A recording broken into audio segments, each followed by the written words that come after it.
Welcome back for part 2, Reports, Commands, and Ships. If you're gearing up for that oral board or just want to sound like a salty vet, I'm going to break it down fast and fun. No fluff, just the good stuff.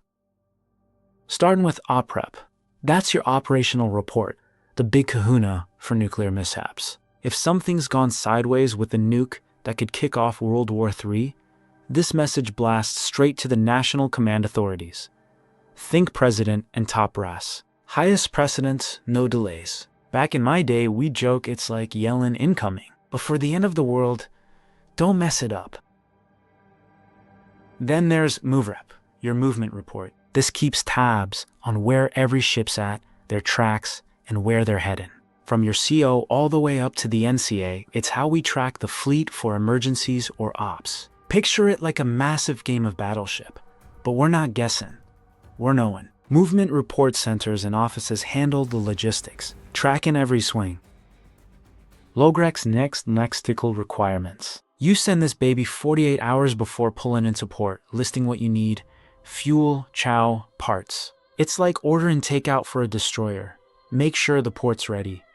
Or you're eating MREs for another week. SORT stands for Status of Requirement and Training Support. This is your ship's readiness scorecard across all warfare areas, anti-air, subs, you name it. It rates personnel, equipment and supplies, equipment condition and training. How combat ready are ya? It's like a PT test for the whole crew. Pass or get sidelined.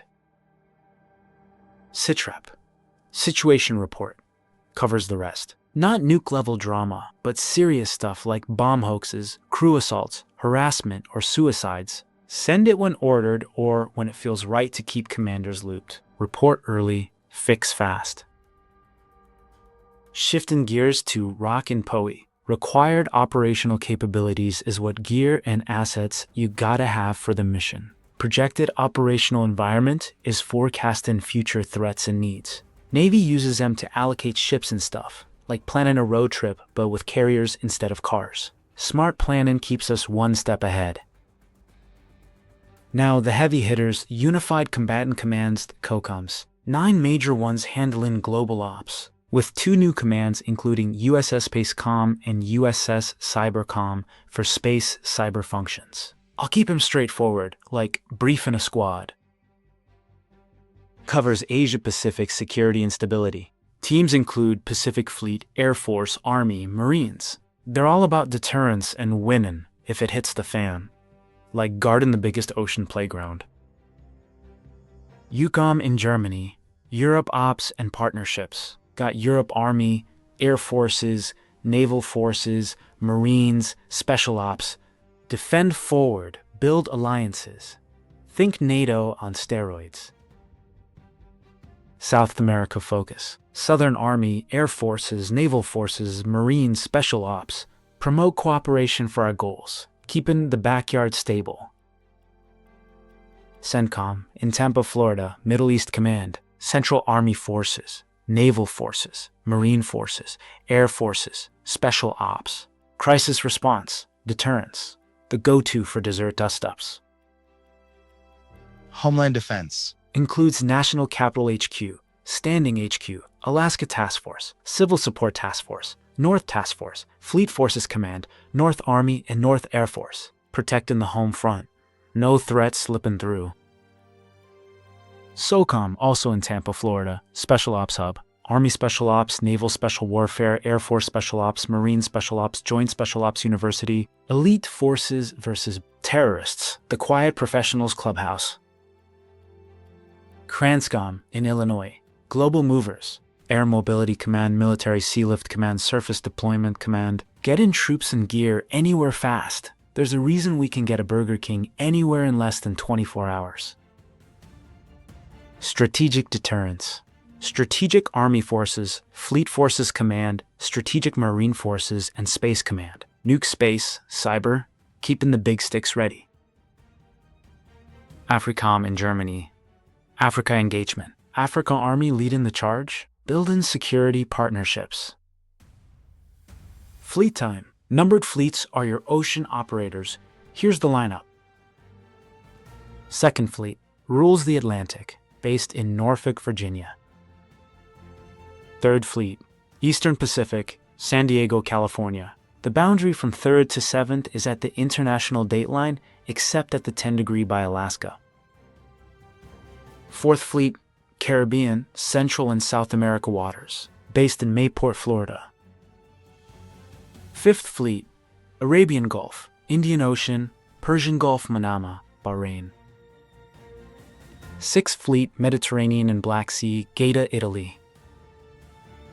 7th Fleet, Western Pacific and Indian Ocean, based in Yokosuka, Japan. 10th Fleet supports the rest with cyber and info warfare. Last but not least, aviation-capable ships. These bad boys handle helos and planes like pros. Replenishment support ships.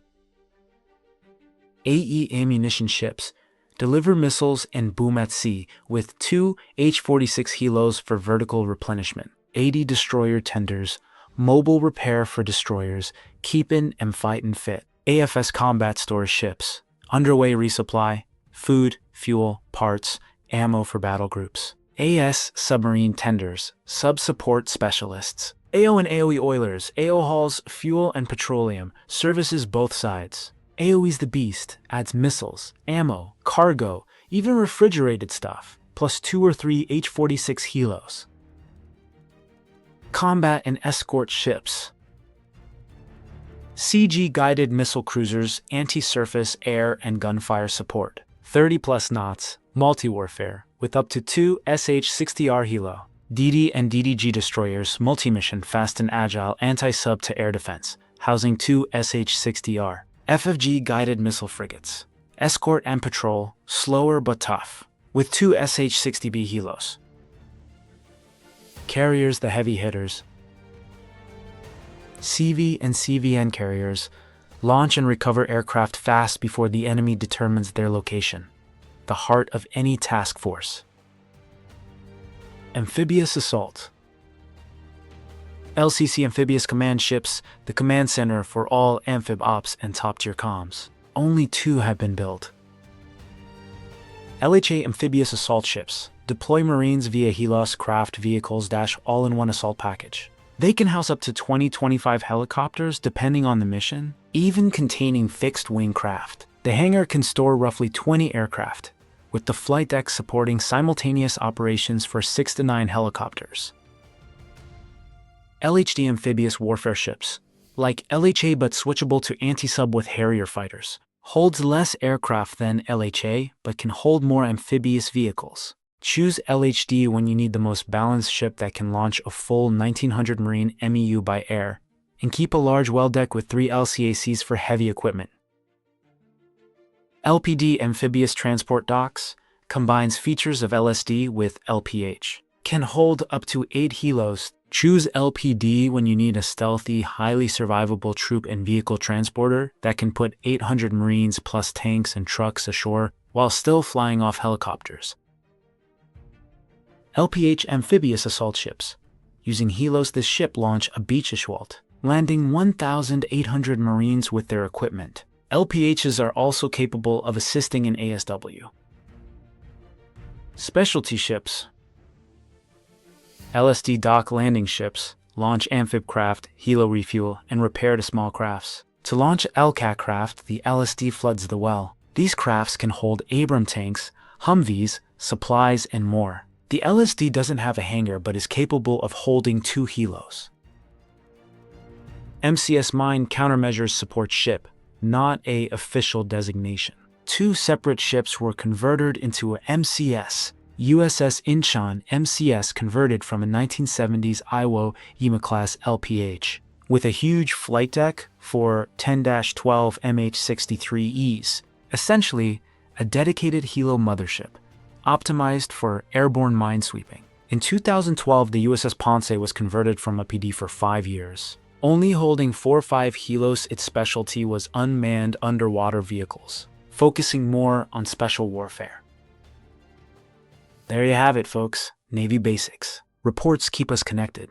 Commands coordinate. Fleets patrol. Ships deliver. Drill this in. If you like this, smash that like button, subscribe for more military breakdowns, and drop a comment. What's your favorite ship class? Fair wins.